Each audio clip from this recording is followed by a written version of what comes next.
আমার সকল বন্ধুদের জন্যে একটা কথা, না জ্ঞান দেবো না, আমার অভিজ্ঞতা থেকে বলছি।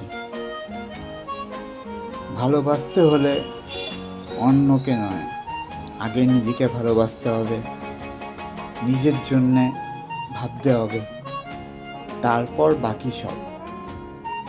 পৃথিবীতে আমরা একা, তাই আমাদের নিজেদের ভাবনা নিজেকেই ভাবতে হবে, তাহলেই সার্থকতা আসবে, এটুকুনি নিশ্চিত।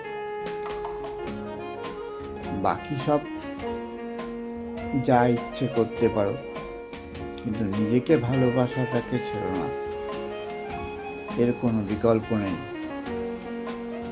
যে নিজেকে ভালোবাসতে পারবে সেই একদিন সবার উপরে পৌঁছবে।